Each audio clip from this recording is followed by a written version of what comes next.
Assalamualaikum warahmatullahi wabarakatuh sahabat. Alhamdulillahi rabbil alamin. Wassalatu wassalamu ala asrafil anbiya'i wal mursalin wa ala alihi wasahbihi rasulillahi ajmain. Rabbi srahli sadri wa yassirli amri wahlul uqdatum min lisani yafqahu qawli. Alhamdulillah sekali sahabat, hari ini Allah masih memberikan kesehatan kepada kita. Allah masih memberikan kesempatan kepada kita untuk berkumpul dengan orang-orang yang kita cintai, orang-orang yang kita sayangi. Dan Allah masih memberikan kesempatan bagi kita untuk merasakan nikmatnya Islam, untuk merasakan nikmatnya iman. Masya Allah. Mari sama-sama kita ucapkan Alhamdulillahirabbil alamin. Puji syukur kita kepada Allah Subhanahu wa taala. Baik, pada hari ini kita akan membahas sedikit tentang hijrah nih sahabat. Nah, pastinya sahabat semua udah sering dengar ya kata-kata hijrah itu ya sekarang ya. Hijrah secara bahasa artinya adalah berpindah tempat gitu, dari satu tempat ke tempat yang lain. Nah, kalau zamannya Rasulullah itu, Rasulullah berdakwah itu dengan hijrah gitu ya. Nah, yang paling kita ketahui itu adalah hijrahnya Rasulullah dari kota Mekah ke Madinah bersama para sahabat untuk berdakwah, ya kan, Masya Allah sekali.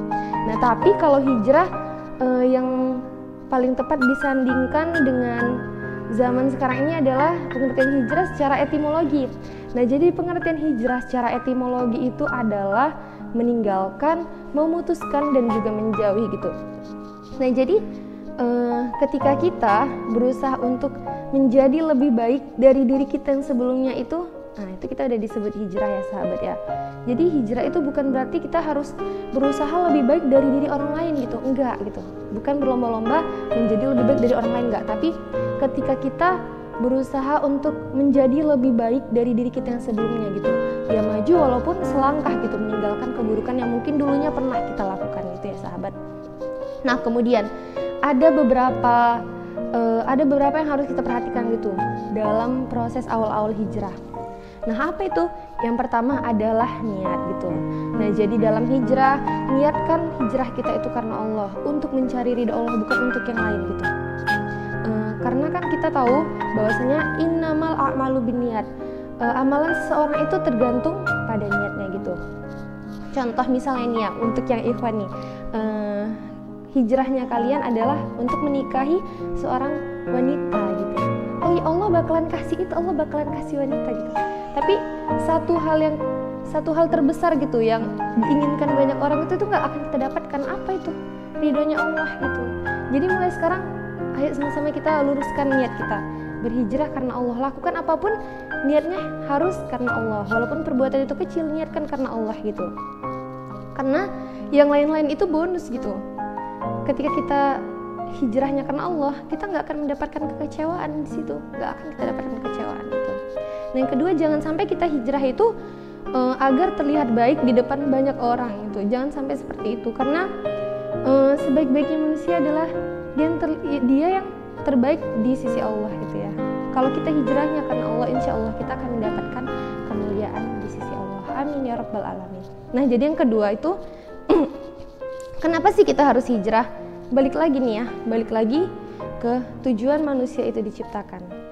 Nah, jadi tujuan kita diciptakan itu udah dijelaskan ya dalam Al-Quran surah Az-Zariyat ayat 56.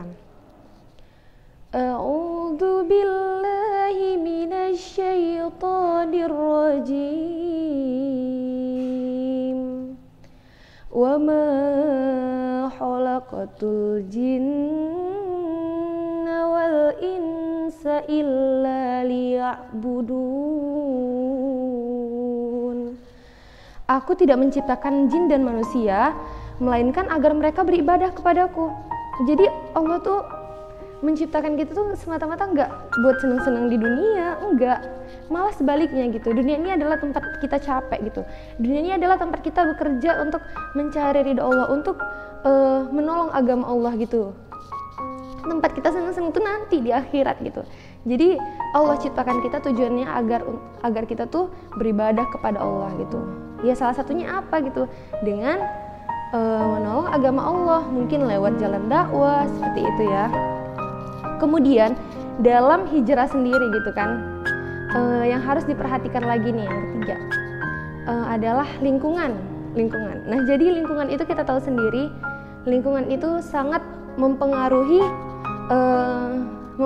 diri kita gitu. Apalagi kita adalah orang yang baru-baru hijrah gitu kan, gampang mungkin imannya masih naik turun gitu.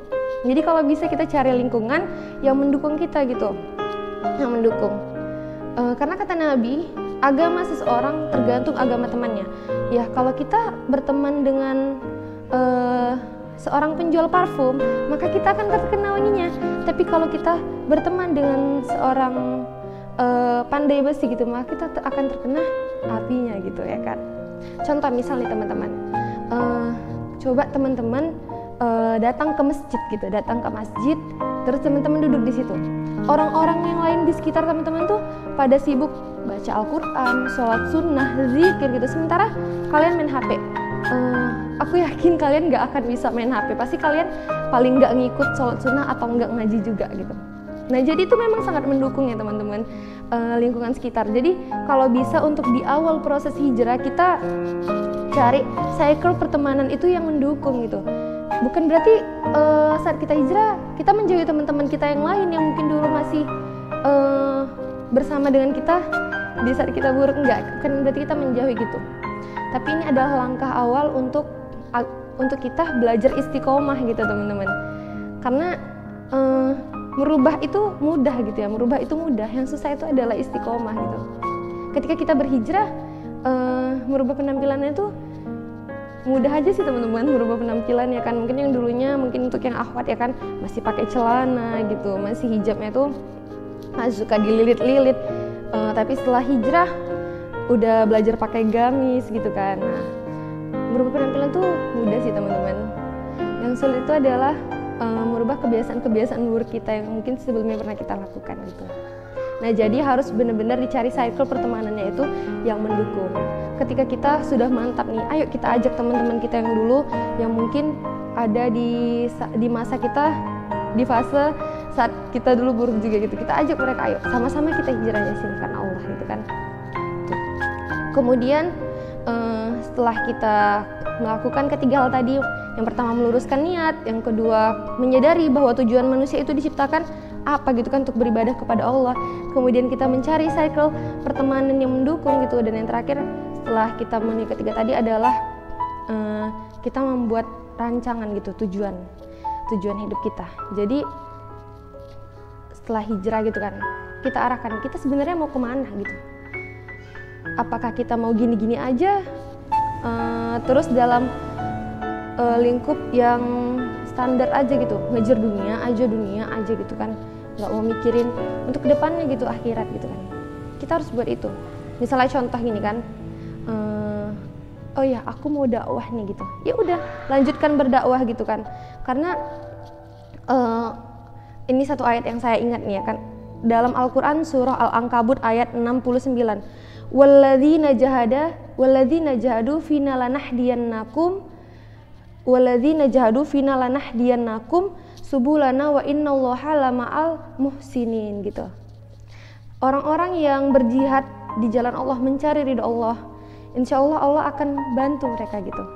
Allah akan beri kemudahan bagi mereka gitu kan. Karena sesungguhnya Allah bersama dengan orang-orang yang berbuat baik. Nah, kalau kita berjihad di jalan Allah ya kan, dengan cara berdakwah menolong agama Allah, dengan cara berdakwah kita niatkan untuk mencari ridha Allah, insya Allah Allah akan mudahkan segala urusan kita teman-teman, kayak gitu. Jadi sebenarnya Islam itu sangat indah ya, Islam itu indah banget. Allah tuh selalu mempermudah kita, cuma kadang-kadang kita aja gitu yang mempersulitkan. Jadi mulai dari sekarang harus kita sadari gitu, sebenarnya Allah ciptakan kita tuh buat apa sih gitu. Masa iya Allah menciptakan kita cuma buat seneng-seneng aja di dunia kan, enggak gitu kan. Pasti kan ada tujuan di dalamnya gitu. Karena dunia ini sejatinya adalah permainan gitu ya. Awal sih kita tuh masih di titik yang jauh banget gitu, kita masih di awal banget gitu, masih banyak perjalanan yang harus kita lewati lagi ke depannya. Maka dari itu dari sekarang kita siapkan bekalnya gitu. Karena kalau kita belum menyiapkan bekal, perjalanan kita masih jauh tuh. Teman-teman pikir aja deh sendiri, kira-kira sampai enggak ya gitu ya kan. Karena kebahagiaan yang sungguhnya adalah kebahagiaan di akhirat nanti gitu. Masya Allah sekali ya teman-teman. Satu lagi nih teman-teman, terakhir ya, aku akan kasih sedikit nih mungkin sedikit masukan aja ya. Jadi dalam proses hijrah itu Allah pasti akan kasih ujian ke kita. Allah akan kasih ujian gitu. Nah sebenarnya ujian yang Allah kasih ke kita itu bukan untuk melemahkan kita, enggak.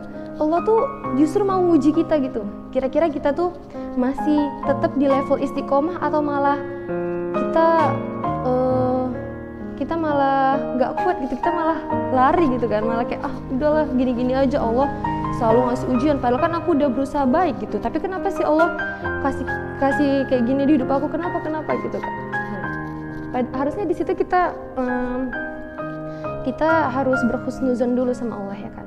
Mungkin Allah kasih ini karena Allah sayang sama aku ya kan, karena ujian itu adalah bentuk kasih sayang Allah kepada kita gitu. Artinya Allah masih ingin kita itu sebagai hambanya tuh memohon kepadanya, mengemis kepadanya, meminta gitu, ya Allah tolong hambamu ini ya Allah, seperti itu. Allah rindu kepada kita sahabat. Malah kita harusnya sedih gitu kalau Allah nggak pernah negur kita, Allah nggak pernah kasih ujian dalam hidup kita, harusnya kita sedih kalau seperti itu. Nah jadi itu sahabat, ketika dalam proses hijrah kamu diterpa dengan ujian yang bertubi-tubi, kamu harus kuat sahabat, karena la yukallifullahu nafsan illa wus'aha. Allah nggak akan kasih ujian kepada hambanya kalau hambanya itu nggak mampu gitu. Bayangin ya sahabat, dari sekian banyaknya manusia nih ya, kamu yang dikasih ujian itu sama Allah gitu. Harusnya sebagai seorang hamba kita senang kan Allah percayakan ujian itu kepada kita gitu. Masya Allah sekali ya. Oke sahabat, jadi tadi ada 4 yang harus diingat ya dalam proses hijrah. Yang pertama adalah meluruskan niat, kemudian kita harus mengingat apa sih tujuan manusia itu diciptakan. Yang ketiga adalah kita harus mencari circle pertemanan yang mendukung, dan yang terakhir itu adalah ketika hijrah kita sudah mantap nih, kita harus membuat rancangan ke depannya. Itu seperti visi dan misi kita gitu ya. Baik sahabat, mungkin sampai sini dulu pembahasan kita mengenai perjalanan hijrah. Nah, insya Allah semoga jika ada waktu lagi kita bakalan bahas tentang hijrah lagi ya sahabat, atau mungkin kita akan bahas yang lain. Baik, syukron limusyahadatikum wa ila liqa. Semoga Allah selalu melindungi kita ya kan, semoga Allah selalu menjaga iman kita dan tetap istiqomah sahabat. Semoga video kali ini bermanfaat ya sahabat. Assalamualaikum warahmatullahi wabarakatuh. Jazakumullah khair.